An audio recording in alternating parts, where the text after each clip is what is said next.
Sharing their son's story tonight, as Taylor just mentioned, after a routine pregnancy and labor quickly took a turn for the worse. I spoke with the Pollards and their son Brodie, who is our Children's Miracle Network Miracle Champion. He's spunky, he's smart, he's got amazing problem-solving skills, and he's just defying every odd that they said that he probably wouldn't be doing. For Wayne and Jessica Pollard, their pregnancy with their son Brodie was typical, nothing out of the ordinary.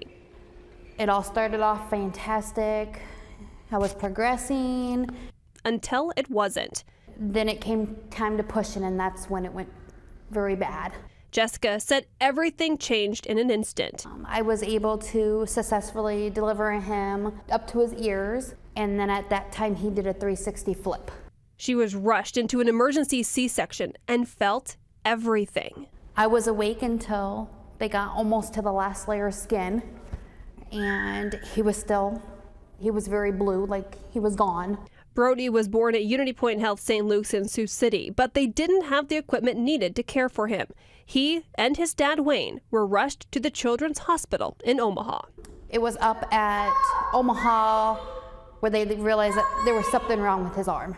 Brodie spent a month in the NICU in Omaha. He had been clinically dead for 10 minutes, and doctors told his parents they didn't know what his future held.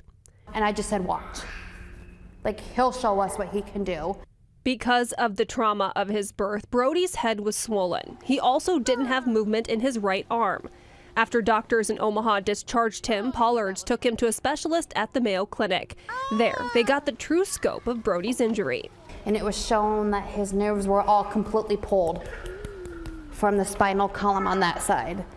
And the final diagnosis was a brachial plexus with Erb's palsy, and he's got, which was proven, cerebral palsy, which is all very common with the brachial plexus. At 2 years old now, Brodie is a typical toddler. He has limited movement in his arm, but that doesn't slow him down. From sun up to sundown. He has got energy and he's a go, go, go. We call it his special fin, but he adapts to like everything. And on a Monday morning in April, Brodie is as happy as he can be. I just think we're beyond blessed. It just amazes us every day. In Sioux City, Katie Koppel, KTNE News 4.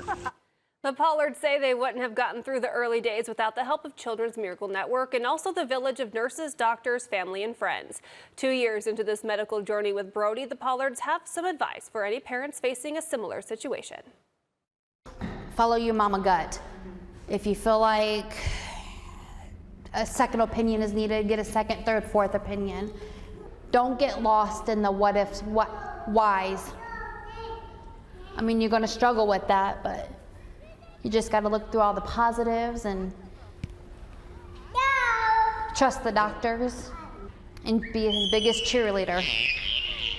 Brodie attends physical therapy every week with St. Luke's in Sioux City as he continues his journey. From Siouxland's News Source.